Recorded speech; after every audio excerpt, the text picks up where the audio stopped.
Bueno, el título del mensaje de esta noche, según lo publicamos, es Todo lo que yo quiera. Todo lo que yo quiera. Bueno, aquí el punto es ¿quién es ese yo? Ahora lo vamos a ver.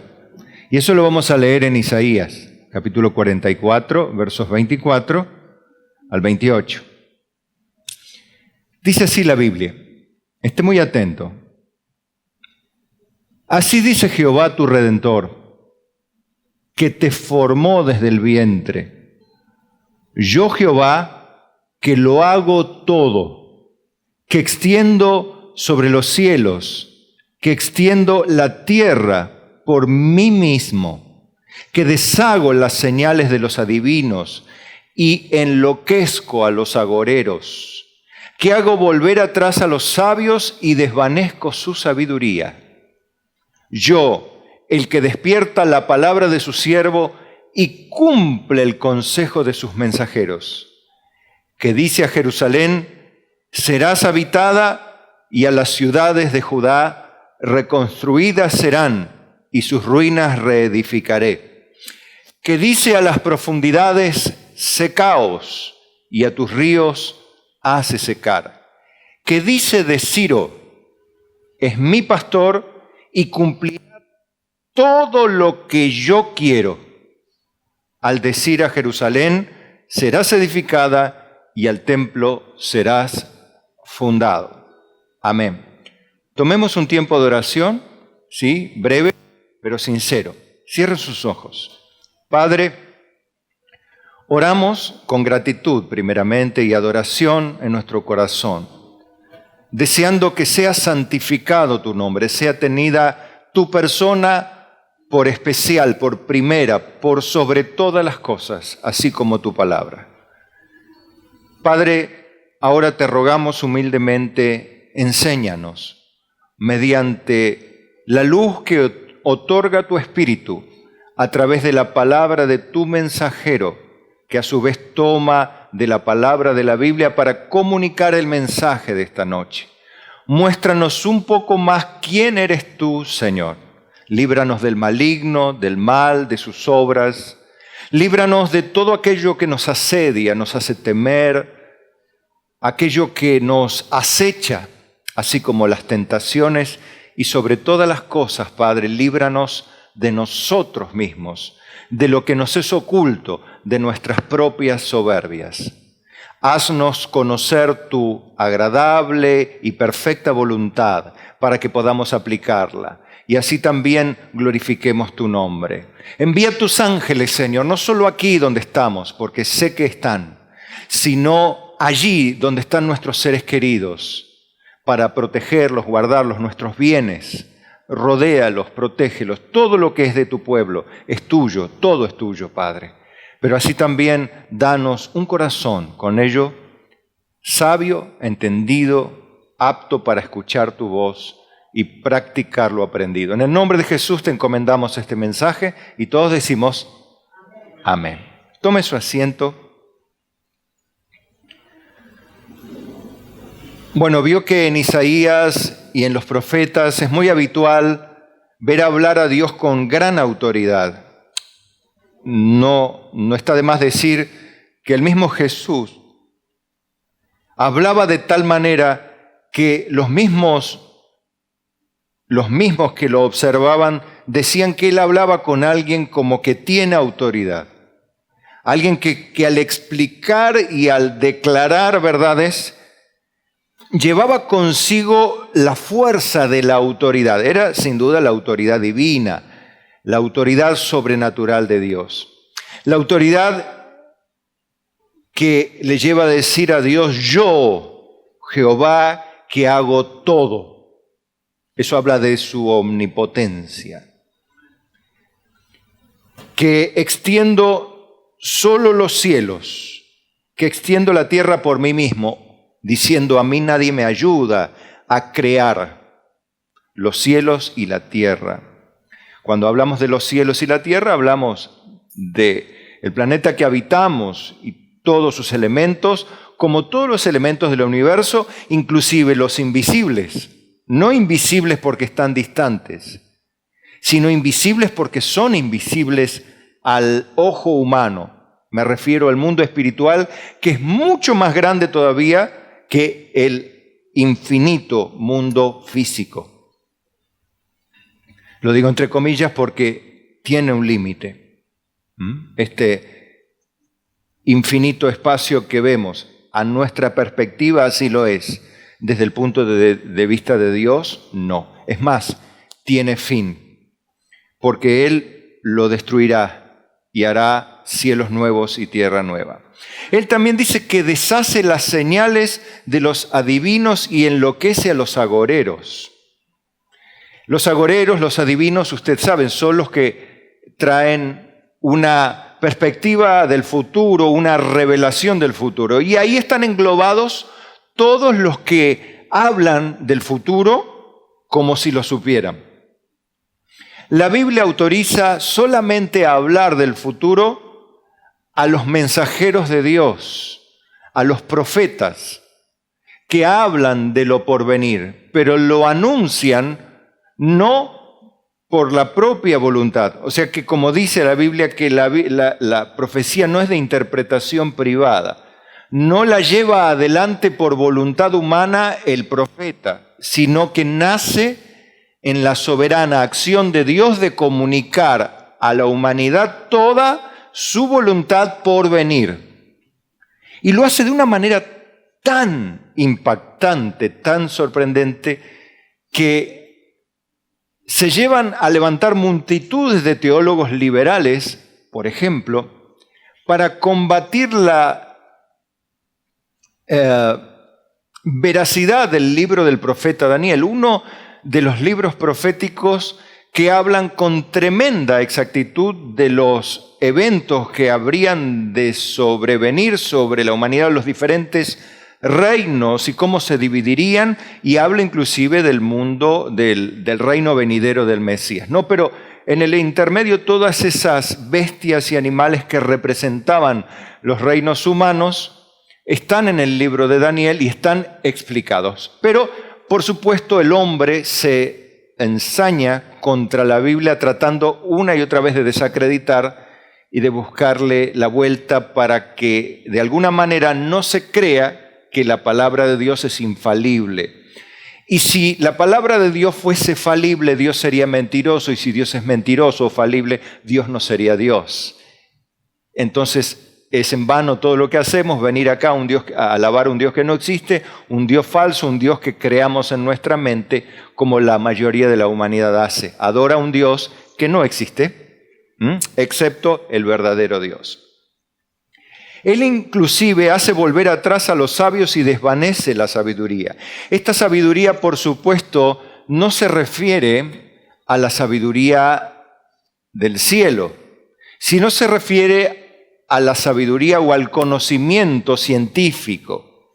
Tanto la falsa ciencia como la verdadera ciencia muchas veces es enloquecida, vamos a decirlo así, por la intervención sobrenatural de Dios. Vemos muchas veces que muchos milagros no tienen explicación.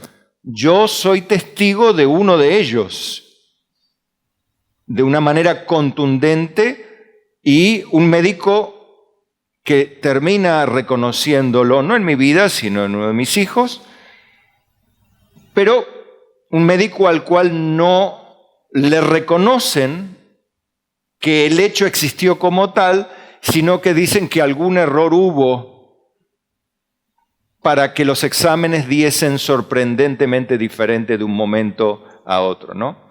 Bueno, ese Dios que yo conocí también en esta faceta de manera personal, quizá ustedes tuvieron en alguna oportunidad 2 análisis clínicos que de manera natural o según el curso natural de los hechos, no es posible que evolucione un paciente de una manera así a otra, pero efectivamente lo fue.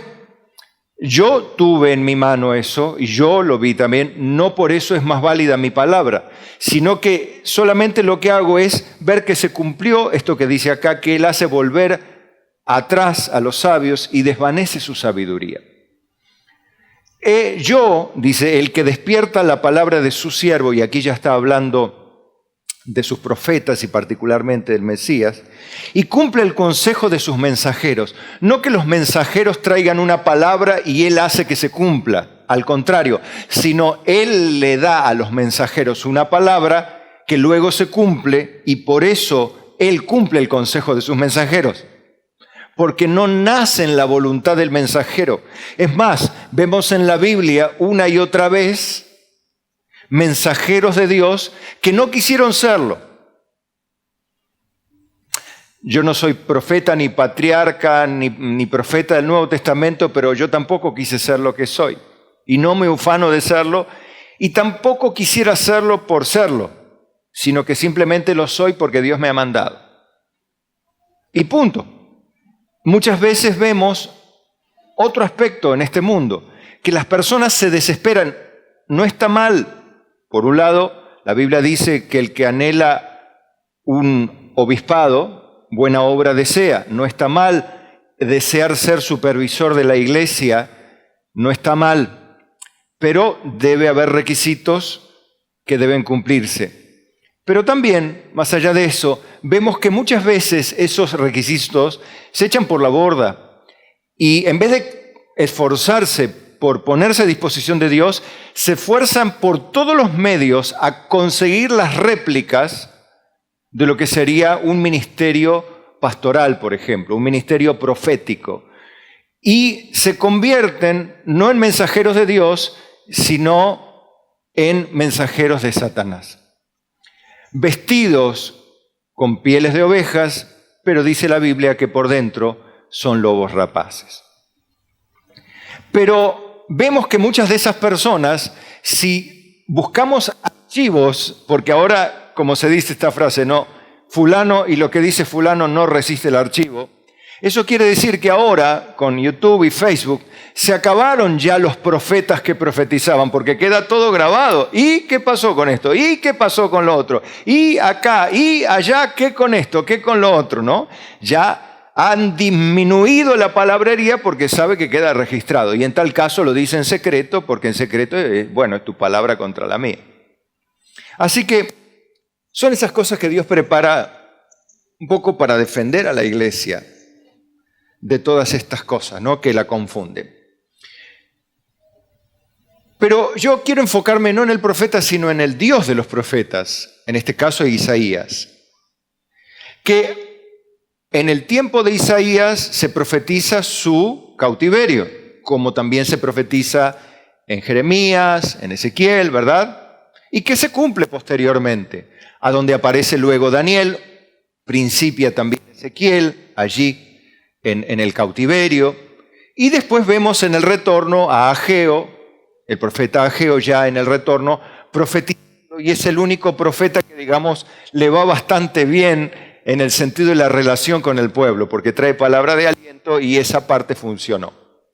Bueno, pero más allá de eso, que es una particularidad, es una excepción a la regla que a todo hombre de Dios, el que trae la voz de las Escrituras, como hablábamos el domingo, es un hombre que probablemente todo el mundo o la mayoría lo aborrezca, lo termine odiando o despacito lo aprenda a odiar, o por lo menos a amargarse con él en algún momento, porque en algún momento, al ser mensajero de Dios, va a llevar una palabra que le molestó al oyente porque tocó su pecado, al cual estaba aferrado.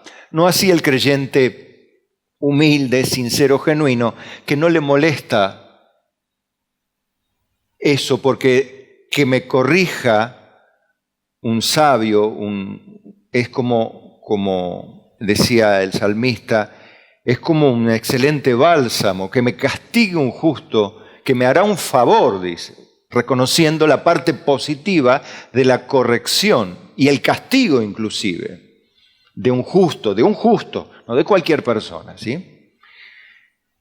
Pero la mayoría no piensa así, la mayoría resiste la voz del Espíritu Santo como la analizamos el domingo. Pero quiero que vea otra vez, no al ministro, no al profeta, sino al que dice, todo lo que yo quiera se va a cumplir. Y esto lo habla, fíjese que lo habla antes del cautiverio, y dice a Judá, reconstruidas serán y sus ruinas reedificaré. Que dice a las profundidades secaos y a tus ríos haré secar. Que dice de Ciro, es mi pastor y cumplirá todo lo que yo quiero. Me voy a detener en este parrafito último para que vea lo impactante de quién es Dios. Al decir a Jerusalén, serás edificada, al templo serás fundado. Recuerde que el templo, en el tiempo de Isaías, ahí estaba. Que Judá todavía estaba. Que todavía no había invadido el rey babilónico a Judá. Todavía no había aparecido Nabucodonosor en escena. Obviamente, menos el hijo y tampoco el nieto. Mucho menos Darío y Ciro el persa. Miren los años que pasaron y Dios ya le estaba diciendo a Ciro, Ciro,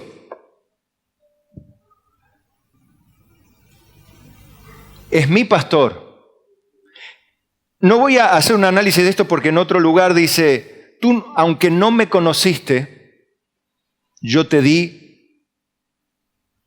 para que señorees, algo así dice, no, para que seas señor sobre la tierra, aunque tú no me conociste. Le dice a Ciro, ya en el tiempo de Ciro. Pero acá se lo dice mucho antes, y muchos, esto es opinión de muchos teólogos, que aparentemente Ciro, cuando le fueron mostradas las profecías de Isaías, es entonces donde él es movido a dar la orden para que sea reedificada Jerusalén y el templo. Porque vio las genuinas profecías de Isaías que hablaban de él muchísimos años antes de que él existiese y ni siquiera estuviese en la mente de sus abuelos. Y Dios le dice a un hombre, escuche, a un hombre que no es creyente ni lo fue, Ciro, le dice, es mi pastor. ¿Qué está diciendo? Que va a cumplir la función de uno que va a cuidar que el rebaño de Dios sea resguardado de la total destrucción. Ese es el significado, porque Ciro nunca fue creyente. Él sí reconoció al Dios de Israel, él sí habilitó a los líderes, vemos como Esdras, Nehemías, de quien hablamos hace un tiempo, le da la orden y tanto Darío como Ciro dan la orden para que sea reedificado el templo y Jerusalén y los muros, y le dan dinero encima, que lleva Esdras. Recuerdas que Esdras lleva mucho dinero y que Esdras tuvo vergüenza de pedir un ejército para que lo cuiden por el camino, entonces ayunaron. Y bueno, y Dios los escuchó y le fue propicio Dios. Y los guardó y llevaron el dinero y con ese dinero y toda la mercadería y los materiales comenzaron a trabajar. Pero lo que me interesa es remarcar esto, que siendo un hombre incrédulo, un soberano sobre la tierra como rey, un imperio como el Medo-Persa, recuerde que imperios tenemos el asirio, el egipcio, tenemos imperios como el babilónico y el medo-persa, luego el griego, el romano, y finalmente el imperio de Cristo, ¿no? Que será sobre todo el universo y para siempre. Ahora, de este hombre dice, cumplirá todo lo que yo quiero, como si es creyente, si no es creyente cumplirá todo lo que yo quiero. Simplemente cumplirá todo lo que Él quiere porque Dios es el que hace todo, inclusive torcer, como dice la Biblia, inclinar el corazón del rey para donde Él quiere. Esto lo decía Salomón. Pero ves que Ciro era un rey muy poderoso y Dios inclinó, y de hecho así lo hizo, el corazón para donde Él quiso. ¿Esto qué le dice a usted, mi amado hermano? A veces nosotros queremos controlar la situación y queremos controlar a las personas tratándoles de obligarlas a que tomen decisiones y que acepten a Cristo. Hermano, quiero decirle algo y decírselo por enésima vez, que nadie puede venir a mí, dijo Jesús, si no le fuere dado del Padre. Y todo lo que el Padre me diere vendrá a mí, y el que viene a mí no lo echo fuera, dijo Jesús. Pero te tiene que dar el Padre al Hijo para que vos vayas a Jesús. Evidentemente se replica otra vez esta cualidad solo soberana de Dios, que usa a las personas, creyentes o incrédulas, como Él quiere, las domina sus mentes, pero pastor, de esa manera ¿no está Dios quebrantando el libre albedrío humano? No.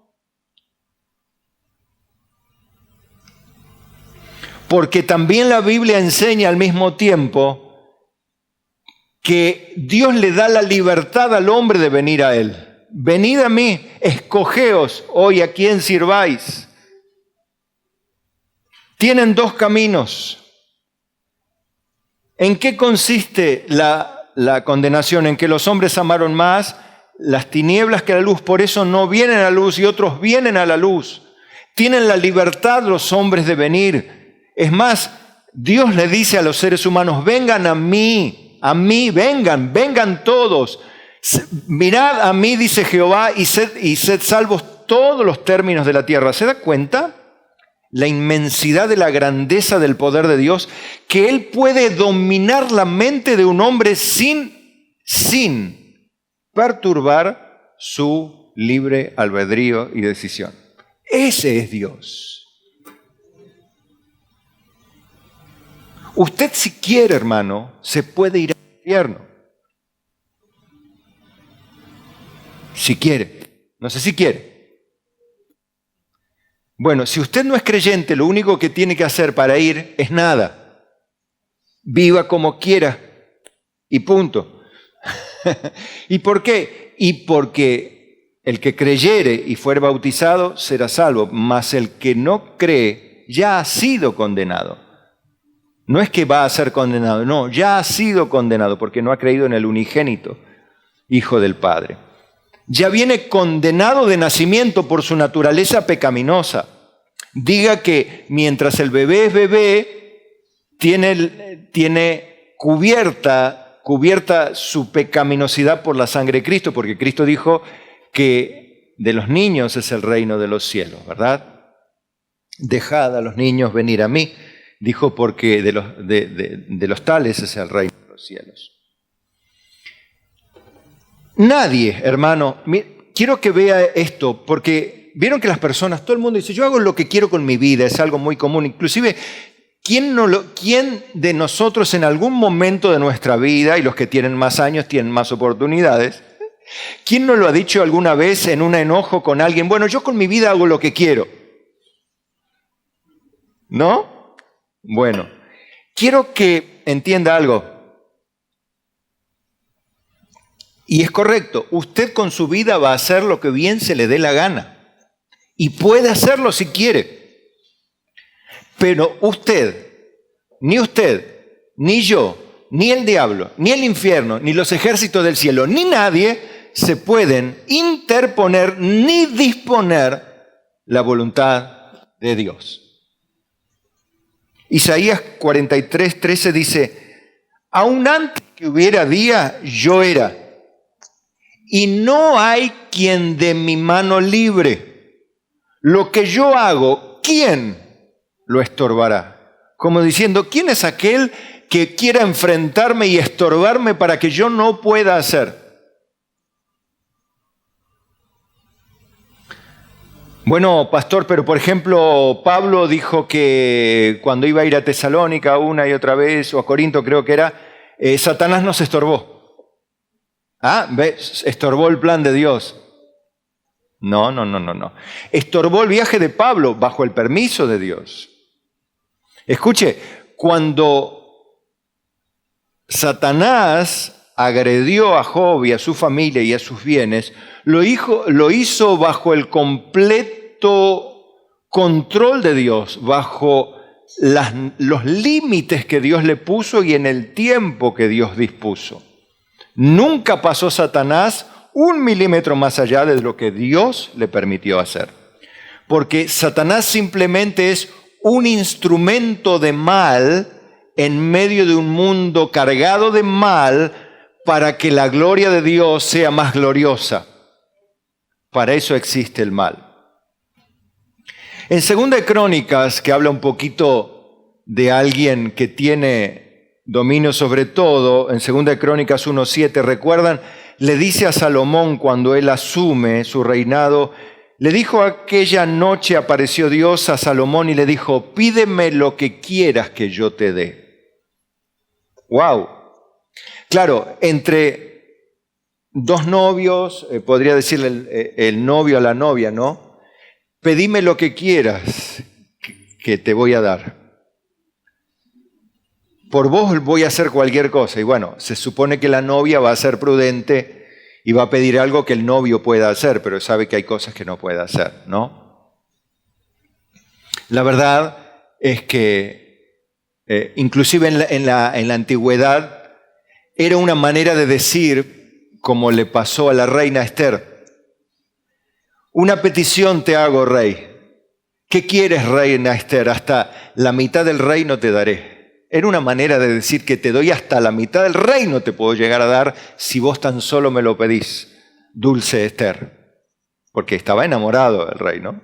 De Esther. Y es por eso que también esa gracia que Dios puso en Esther es la que le salvó la vida a Esther y por medio de esa gracia también salvó al pueblo de Israel. Ahora le voy a mostrar algunas expresiones de Jesucristo también que muestran la soberanía de Dios independientemente de la voluntad humana. Y le voy a mostrar a través de la parábola, la parábola de los obreros de la viña. Vieron que Dios sale a contratar obreros para su viña y sale a primera hora y contrata por un denario, el jornal, ¿no? Y bueno, contrata a una hora y llega contratando gente hasta la hora 1/10. Y sigue contratando por un denario, ¿no? Por un jornal. Entonces, yo la acorté, por supuesto, la resumí la parábola para no leerla toda, la leo ahora resumida.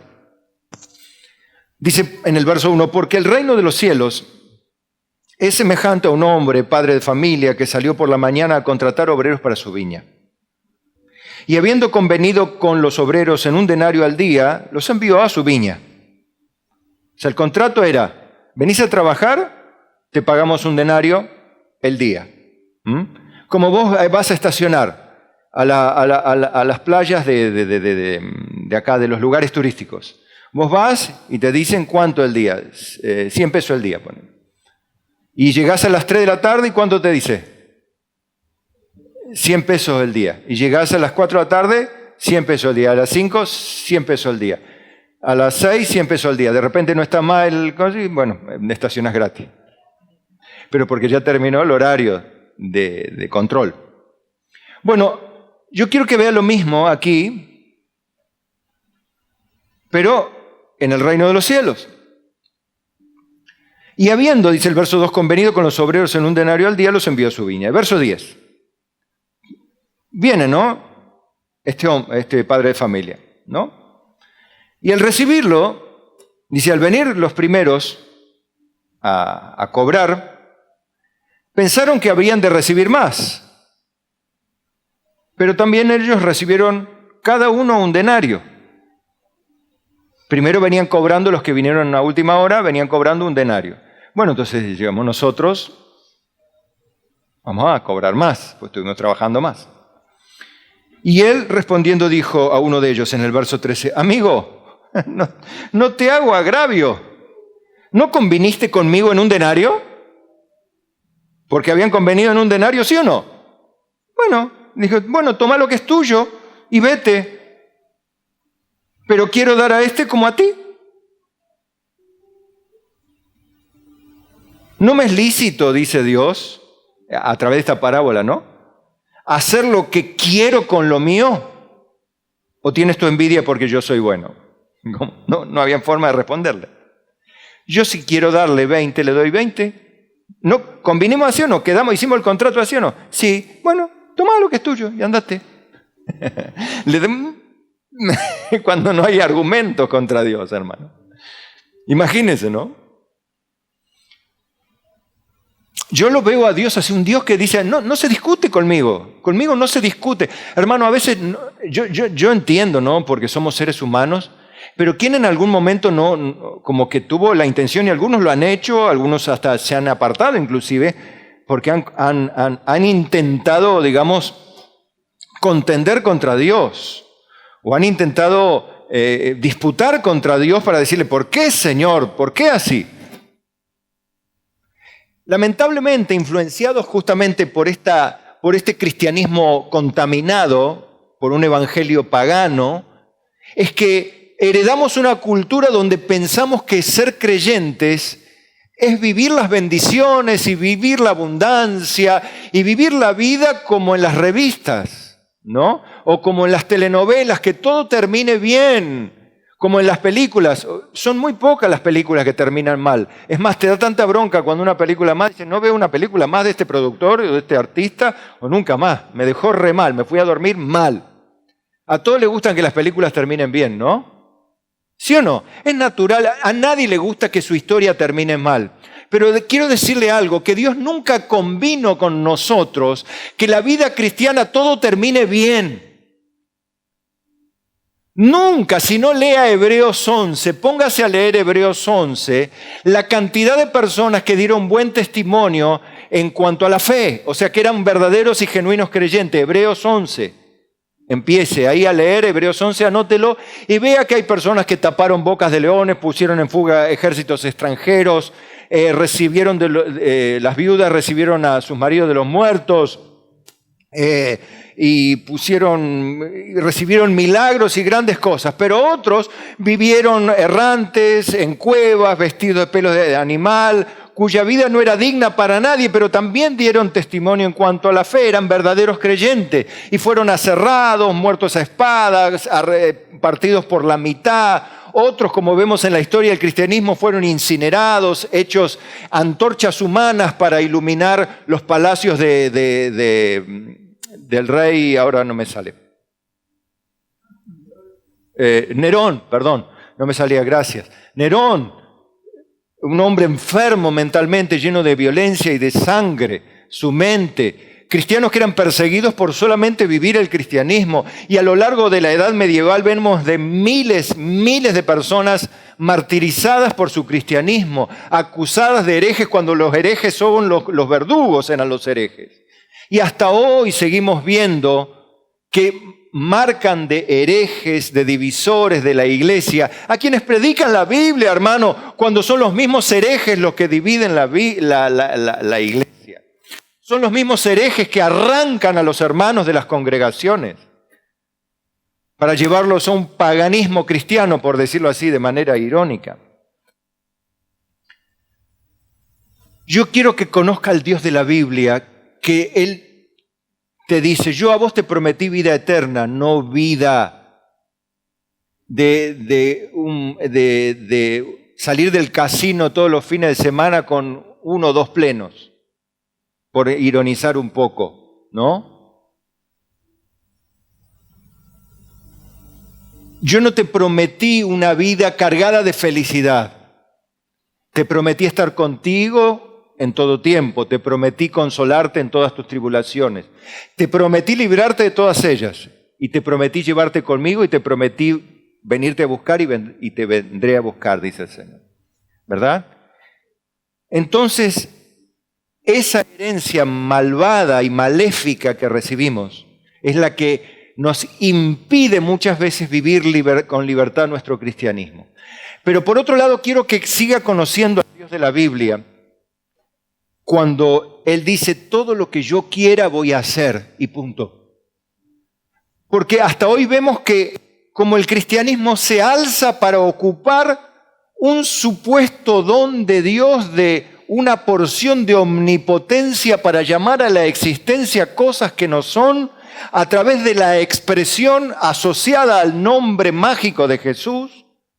Lo pongo entre comillas, el nombre mágico de Jesús, como si dijera en vez del nombre de Jesús, abra cadabra, pata de cabra, o sana colita de rana, o sana en el nombre de Jesús, es lo mismo.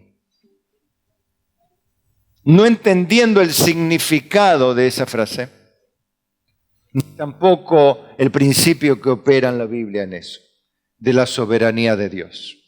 No negando los milagros de Dios, no estoy negando los milagros de Dios, estoy negando la omnipotencia humana en el nombre de Dios. ¿Está bien? La supuesta capacidad de crear o llamar a la existencia algo con la palabra del hombre en el nombre de Jesús. No creo que así sea, porque la Biblia no lo enseña.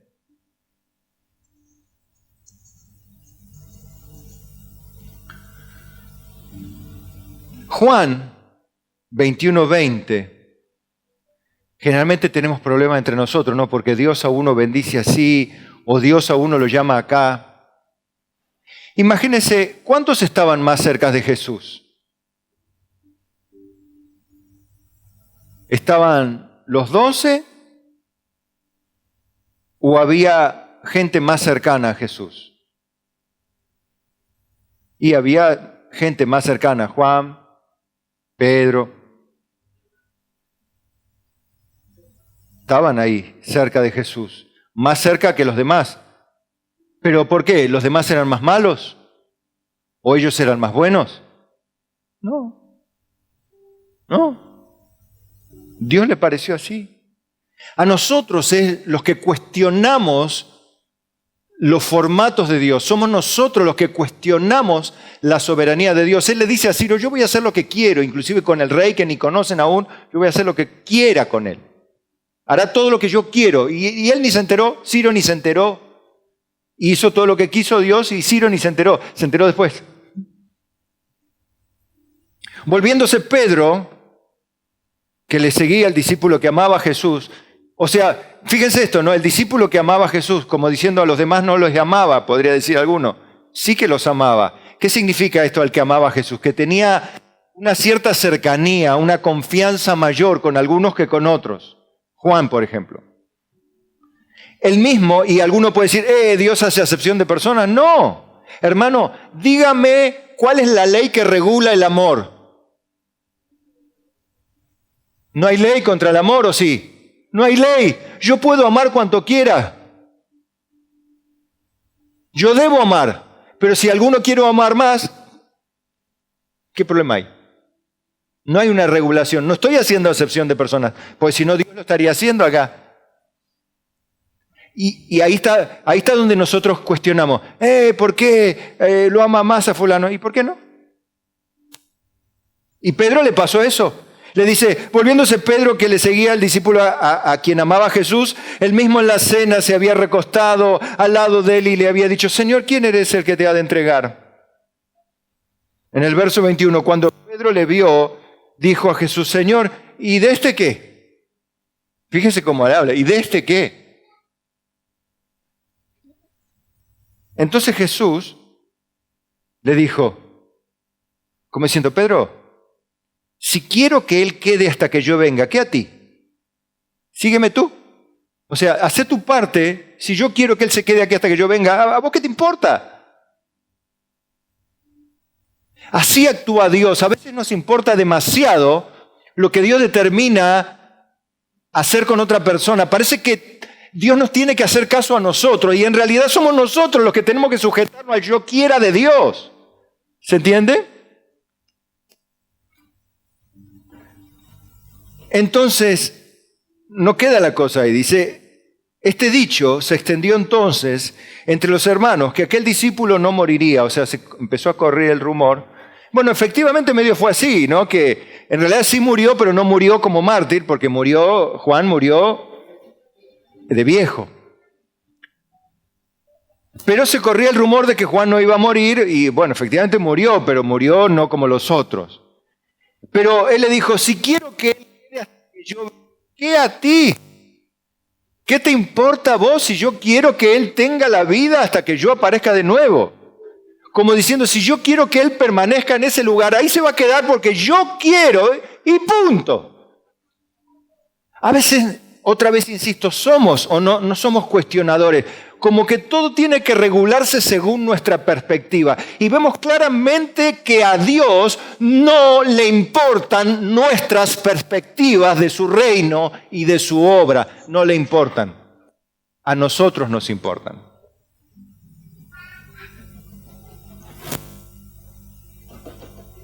Quiero hacer un breve y maravilloso resumen porque lo hemos citado muchas veces. Pero quiero que vea esto inclusive en el aspecto más importante de la Biblia y de la humanidad, que es la salvación del alma, que entiendo, y creo que usted también coincide conmigo, no hay cosa más importante que la salvación del alma de un ser humano. No importa que sea pobre o rico, sano o enfermo, o viva toda la vida enfermo, lo que importa es que tenga vida eterna.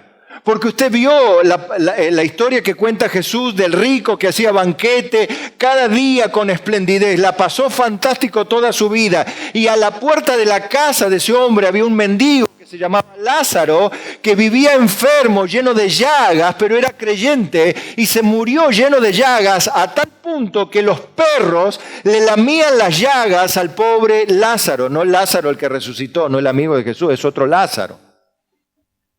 Pero hermanos, le dice a ese hombre, uno estando en el paraíso o en el seno de Abraham y el otro en el infierno.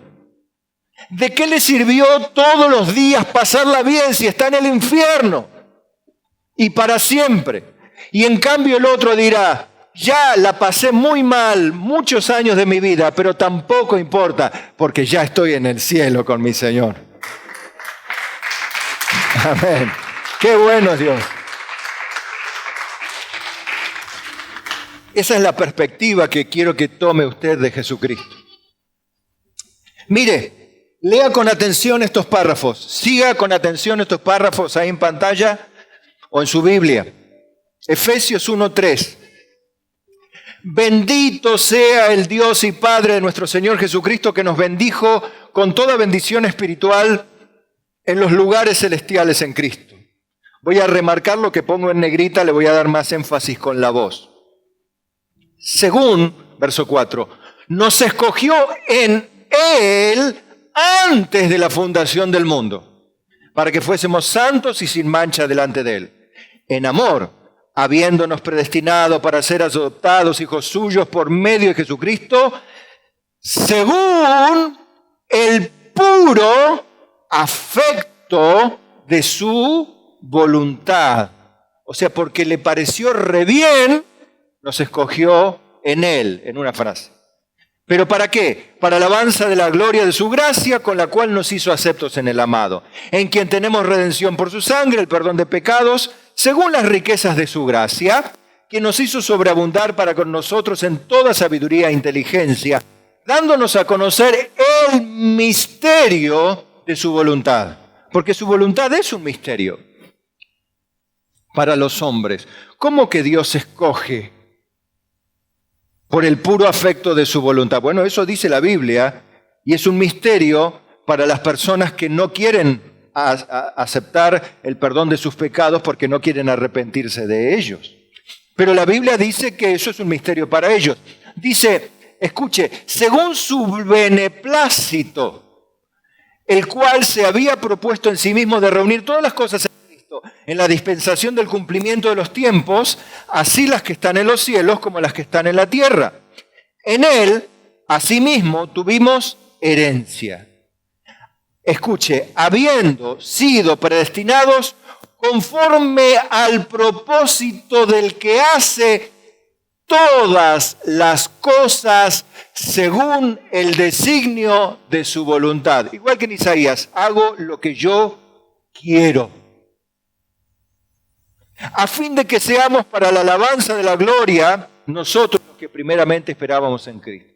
En ningún momento dice que Dios te escoge para glorificarte, para hacerte un campeón, para que te pongan en un trono allá arriba y que todo el mundo, el universo te aplauda. No, no, no, no, no. No lo hace para eso. Lo hace para su gloria, no para aplaudirte a vos o a mí. No, no. No te salva porque sos bueno. No, no. Porque Él en su voluntad le pareció bien así y punto. Bueno, entonces, ante la presentación de esta doctrina, que es la de la elección, inmediatamente las personas reaccionan, ¿no? Pero Dios es injusto. ¿Cómo va a escoger a algunos y a otros no?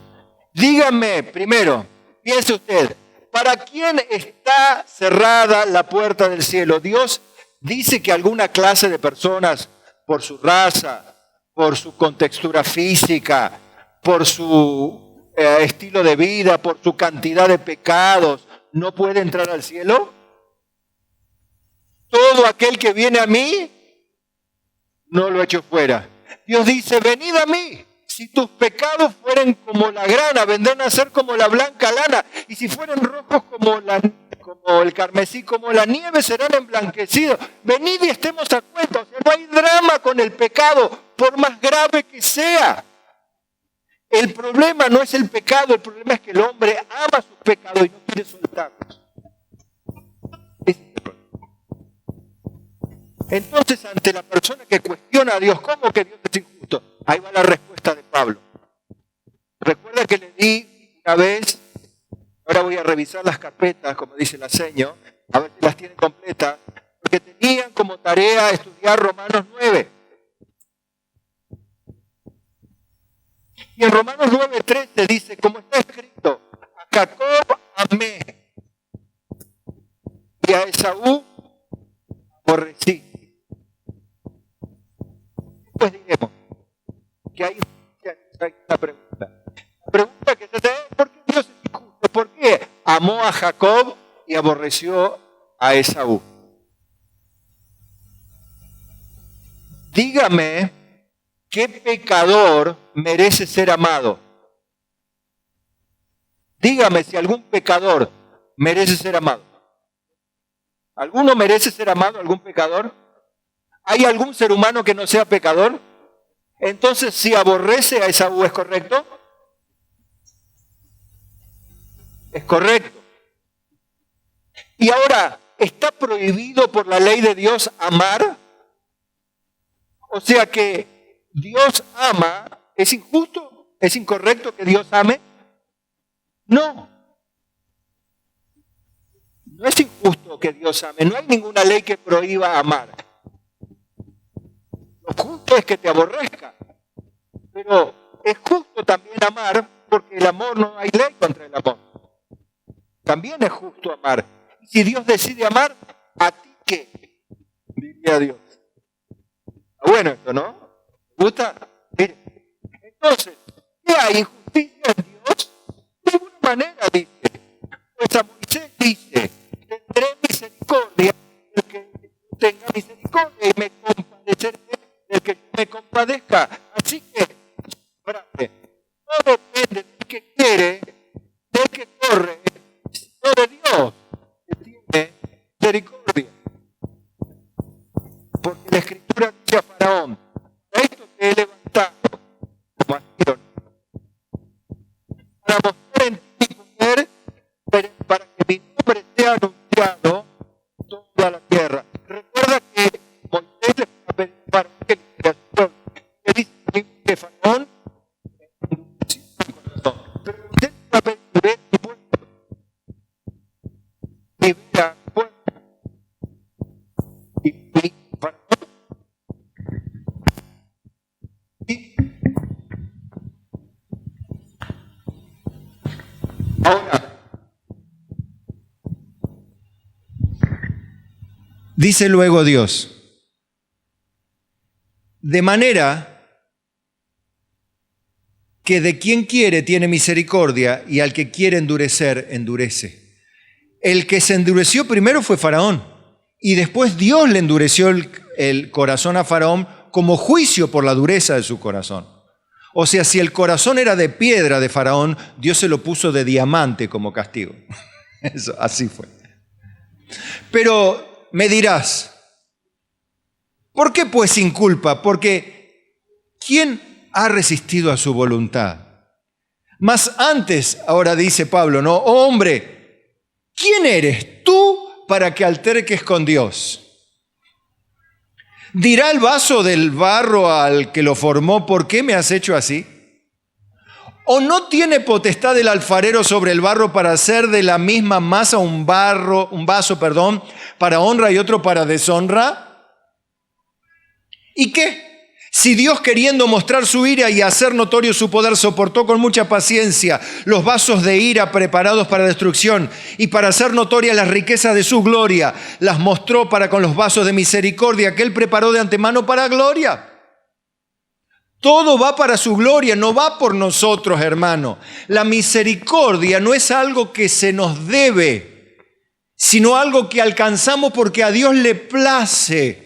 Tiene un beneplácito. Entonces esto a usted le hace más pequeñito. Si hoy usted dice, verdaderamente agradezco a Dios haberme humillado, arrepentido, haberme dado la capacidad de arrepentirme y humillarme delante de Él, porque si no me humillo soy parte de una iglesia apóstata que dice que va rumbo al cielo, pero en realidad va rumbo al infierno toda.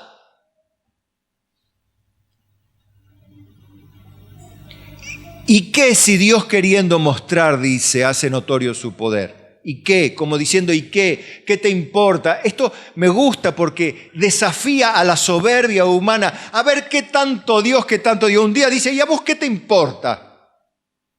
Porque ve que nosotros somos así, medio callejeros, ¿no? Y parece que Dios nos responde de la misma manera. ¿Y a ti qué?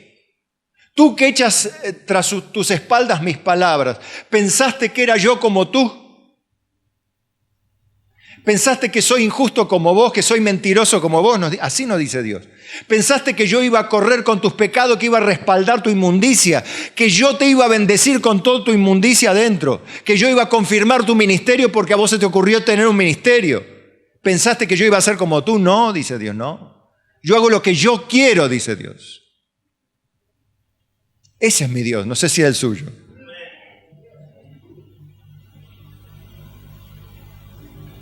Y para hacer notoria la riqueza de su gloria, las mostró para con nosotros los vasos de misericordia que Él preparó de antemano para gloria, a los cuales también ha llamado, esto es, a nosotros, no solo de los judíos, sino también de los gentiles, entre todos los seres humanos. Hermano, todas las palabras del Señor se cumplirán. En Mateo 24:35 el Señor dijo una frase que la repitió varias veces. El cielo y la tierra pasarán, pero mis palabras no pasarán. O sea, todo se va a quemar, pero mis palabras van a seguir intactas. Así como eran antes de la fundación del mundo, siguen estando intactas después de que todo se queme. Y será por la eternidad. Es más, nos dice a nosotros los que tenemos este caracolito aquí, espero que tenga algunas neuronitas funcionando, y dígale a Dios, Señor, ayúdame a que con las que queden funcionando pueda honrarte y tener la inteligencia espiritual que demanda tu palabra. Dígale, Señor, que mis neuronitas, las que sean muchas o pocas, no importa, que todas te adoren. Que todas se alineen con tu palabra, Señor. Porque usted con su mente decide, hermano, en qué dirección va a ir. Usted con su mente decide qué amar.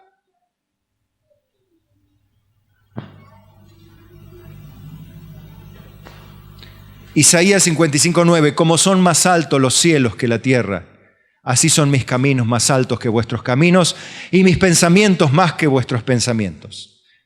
Porque como desciende de los cielos la lluvia y la nieve y no vuelve allá, sino que riega la tierra y la hace germinar y producir y da semilla al que siembra y pan al que come, así será mi palabra que sale de mi boca, no volverá a mí vacía, sino que hará lo que yo quiero y será prosperada en aquello que la envié. Hermano, muchas veces vimos, Dios dice, Dios dijo, Dios esto, Dios prometió lo otro, y nunca produjo fruto que se esperaba que produjese, porque nunca salió de la boca de Dios. Pero la palabra que sale de la boca de Dios no falla, porque si fallara, Dios no sería Dios. Por eso cuando alguien dijo la palabra que dijo Dios a través de tu boca no se cumplió, es porque Dios no habló. Porque la palabra que sale de la boca de Dios dice, hará lo que yo quiero, dice Dios, no lo que vos querés. Por eso son mucho más altos mis caminos que tus caminos, mis pensamientos más que tus pensamientos. O sea, lo que vos pensás, lo que yo pienso, está muy lejos muchas veces de lo que Dios piensa en realidad. Pero lo que sí sé, que lo que Él dijo se cumplirá independientemente de lo que nosotros hayamos dicho o no dicho, hecho o dejado de hacer. Por eso le dejo una palabra de aliento a los que temen a este Dios solo soberano, que aceptan a un Dios que dice yo hago lo que quiero sin pedirle permiso a nadie. Yo no vengo a consultar ni a Juan, ni a Carlos, ni a Pedro, ni a Olga, ni a Diego, ni a nadie. Yo no le voy a consultar a nadie lo que quiero hacer. Yo voy a hacer lo que me propuse hacer y punto. Por supuesto que Dios nos comunicará lo que Él quiera comunicarnos y nos hará entender lo que tengamos que entender. Pero Dios nos dice a nosotros, los que vivimos hoy en esta tierra violenta, llena de guerras, de pestes, como Dios dijo que vendría y vinieron. Y habrá pestes, guerras y rumores de guerras, como efectivamente se siguen cumpliendo una y otra vez. Yo no sé si esta es la última guerra o habrá una más, si habrá una tercera guerra mundial y todavía no vendrá Cristo, no lo sé. Lo que sí sé es que Dios dijo que iba a venir y vinieron. No sé si esta es la última parte de la pandemia o sigue o después seguirá otra, no lo sé. Lo que sí sé es que Dios dijo que vendrían y vinieron. Ahora, lo que también sé es que los que estamos en medio de un mundo en guerra, en medio de un mundo violento, un mundo lleno de cristianos paganos, que no son cristianos, de iglesia llena de creyentes que no son salvos, porque nunca han nacido de nuevo, porque nunca han sido regenerados, porque solamente integran socialmente la iglesia. Eso está lleno, hermano. Hablando del mundo evangélico en general, ¿no? Cada uno debe saber. Es más, le anticipo el título, si quiere, del domingo. ¿Cómo sé si soy salvo? ¿Le gustaría? Bueno, vamos a pedirle a Dios que nos permita hacerlo. Y si no lo permite, yo me lo propongo, pero el hombre propone y Dios dispone. Decía la abuela, pero antes lo decía la Biblia. En medio de un mundo donde lo peor que te puede pasar es que te maten, o que te mueras. En Mateo 10:28 dice, y no temáis a los que matan el cuerpo, mas el alma no pueden matar. Temed más bien a aquel que puede destruir el alma y el cuerpo en el infierno. Para que sepas que hay alma y hay cuerpo en el infierno. Pero aquí viene lo lindo. ¿No se venden 2 pajarillos por un cuarto? Con todo, ni uno de ellos cae a tierra sin vuestro Padre. O sea, ni un solo pajarito se muere si Dios no permite que se muera.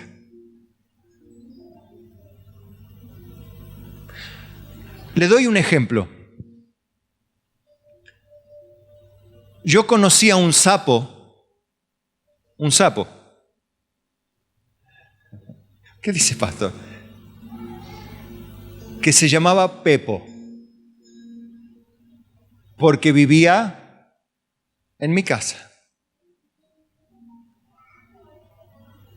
No sé cuántos años vive un sapo, pero vivió 40 años desde que yo lo vi vivo.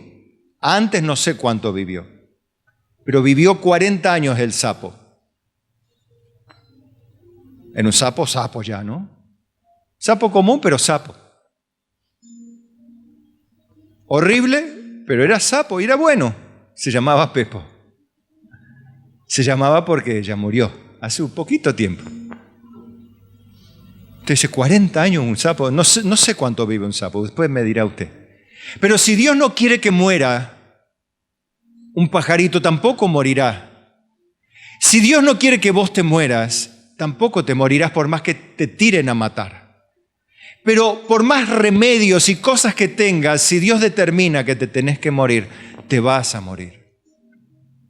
Pero Dios dice, en medio de todo ello no temas a los que matan el cuerpo, porque lo único que pueden hacer es eso, matar el cuerpo. Más bien temed a aquel que después, como dice bien claramente, aquel que no solamente puede quitarte la vida, sino puede destruir el alma y el cuerpo en el infierno. A este temed, o sea, a Dios, al que dice, yo hago lo que quiero. Entonces, si vos ves que hay un Dios que hace lo que quiere, pero también dice, venid a mí todos los que estáis trabajados y cargados, que yo les haré descansar. Cuando Dios lo dice en serio, no miente. Cuando dice, vení como estás con tus pecados, que yo quiero limpiar y lavar tu alma, Él lo va a hacer efectivamente, no te va a mentir, no te va a vestir, no te va a disfrazar de cristiano, te va a hacer cristiano de verdad. Él te va a dar la salvación porque Él prometió darte la salvación, porque no es algo que te mereces ni vos, ni yo, ni nadie, sino Él te trae el Evangelio para que lo escuches, y cuando lo escuches recibas vida, y cuando recibas vida le recibas a Él, y cuando recibas a Él lo recibas como Señor y Salvador, y recibiéndolo como Señor y Salvador tengas perdón de pecados y vida eterna en su nombre por su sangre.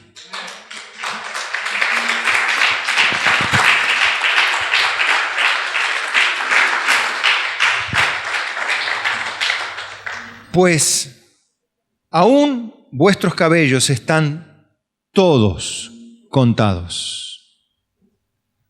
A veces nos preocupamos de las cosas muy pequeñas, ¿no? Y decimos, Dios no atiende eso. Dios, con esta ilustración, nos muestra que no hay nada que se le escape a Él. No hay un átomo en el universo.